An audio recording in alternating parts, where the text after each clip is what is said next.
പാതിവില തട്ടിപ്പിൽ പറ്റും പ്രധാനപ്പെട്ട ഒരു വാർത്ത വരുന്നുണ്ട്. ഈ കേസ് ക്രൈംബ്രാഞ്ചിനെ കൈമാറി ക്രൈംബ്രാഞ്ചിൻ്റെ ഉത്തരവ് പുറത്തിറങ്ങിയിരിക്കുകയാണ്. ആദ്യത്തെ 34 കേസുകളാണ് ക്രൈംബ്രാഞ്ച് സംഘം അന്വേഷിക്കുന്ന. വിവരങ്ങളുമായി അനന്തകൃഷ്ണൻ ചേരുന്നു. അനന്ത, 2000-ഓളം കേസുകളാണ് ഓരോ ജില്ലകളിൽ നിന്നും വരുന്നത്. അപ്പോൾ ആദ്യത്തെ കേസുകൾ മാത്രം പരിഗണിച്ചുകൊണ്ടാണ് ക്രൈംബ്രാഞ്ച് മുന്നോട്ട് പോകുന്നതെന്ന് മനസ്സിലാകുന്നു. അന്വേഷണ സംഘം എങ്ങനെയാണ് ഈ കേസിനെ കാണുന്നത്? പാതിവില തട്ടിപ്പുമായി ബന്ധപ്പെട്ട് ലോ ആൻഡ് ഓർഡർ ADGPയുടെ അപേക്ഷ പ്രകാരമാണിപ്പോൾ DGP ഈ കേസുകൾ ക്രൈംബ്രാഞ്ചിന് വിട്ടുകൊണ്ടുള്ള ഉത്തരവ് ആയിരിക്കുന്നത്. നിലവിൽ 34 കേസുകൾ വിവിധ ജില്ലകളിൽ രജിസ്റ്റർ ചെയ്ത 34 കേസുകളാണ് ക്രൈംബ്രാഞ്ചിന് വിട്ടുകൊണ്ട് DGP ഉത്തരവ് ഇറക്കിയിരിക്കുന്നത്. അതിൽ Ernakulam 11 case, Idukki 11 case, Alappuzha 8 case, Kottayam 3 case, Kannur 1 case. ഇത്രയും കേസുകൾ ഇതെല്ലാം ആദ്യം ലഭിച്ച പോലീസ് സ്റ്റേഷനുകളിൽ ലഭിച്ച പരാതികളുടെ അടിസ്ഥാനത്തിൽ രജിസ്റ്റർ ചെയ്ത കേസുകളാണ്.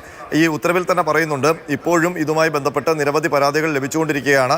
അതിനനുസരിച്ച് ഈ പ്രത്യേക സംഘത്തിന്, ക്രൈംബ്രാഞ്ചിൻ്റെ പ്രത്യേക സംഘത്തിന് ആ പരാതികൾ കൈമാറുകയും ചെയ്യണമെന്നുള്ള നിർദ്ദേശവും ഈ ഉത്തരവിലുണ്ട്. നിലവിൽ ക്രൈംബ്രാഞ്ച് ADGP ഈ കേസ് അന്വേഷിക്കാനുള്ള പ്രത്യേക സംഘത്തെ രൂപീകരിക്കണമെന്നുമാണ് DGPയുടെ നിർദ്ദേശം. അപ്പോൾ ആരൊക്കെയാണ് ഈ കേസ് അന്വേഷിക്കുക എന്നുള്ളത് സംബന്ധിച്ച് ഇന്ന് തന്നെ തീരുമാനമുണ്ടാകും എന്നാണ് അറിയുന്നത്. നേരത്തെ നമുക്ക് ലഭിച്ച വിവരമനുസരിച്ച് ക്രൈംബ്രാഞ്ച് ഉദ്യോഗസ്ഥരെ കൂടാതെ നിലവിൽ ഈ കേസ് അന്വേഷിക്കുന്ന പോലീസ് സ്റ്റേഷനുകളിലെ ഉദ്യോഗസ്ഥരെ കൂടി ഈ പ്രത്യേക സംഘത്തിൽ ഉൾപ്പെടുത്തിക്കൊണ്ട് വിപുലമായ ഒരു അന്വേഷണ സംഘത്തെ രൂപീകരിക്കാനാണ് മുഖ്യമന്ത്രി ADGP ലോ ആൻഡ് ഓർഡറിനും ADGP ക്രൈംബ്രാഞ്ചിനും നേരത്തെ നിർദ്ദേശം നൽകിയിരുന്നത്. അതിൻ്റെ കൂടി അടിസ്ഥാനത്തിലാകും ആരൊക്കെയാണ് ഈ കേസ് അന്വേഷിക്കണം എന്നത് സംബന്ധിച്ചുള്ള ഒരു തീരുമാനമുണ്ടാവുക. ഏതായാലും ക്രൈംബ്രാഞ്ച് ADGPയുടെ നേതൃത്വത്തിലാകും അന്വേഷണം നടക്കുക. ഈ ഉത്തരവിൽ പറയുന്നത്, ഇതുവരെ ലഭിച്ച പരാതികളുടെ അടിസ്ഥാനത്തിൽ ഈ CSR ഫണ്ടുമായി ബന്ധപ്പെട്ടുള്ള തട്ടിപ്പ് ഏതാണ്ട് 37 കോടി രൂപയുടെ തട്ടിപ്പാണ് നടന്നിരിക്കുന്നത്. അതിൽ കൂടാനുള്ള സാധ്യത കൂടി ഈ ഉത്തരവിൽ ചൂണ്ടിക്കാട്ടുന്നുണ്ട്. ഏതായാലും 37 കോടി രൂപ തട്ടിയെടുത്തു എന്ന ഒരു ആ രീതിയിൽ പ്രാഥമികമായ വിലയിരുത്തൽ പോലീസിൻ്റെ ഭാഗത്തു നിന്നുണ്ടായിരിക്കുന്നു.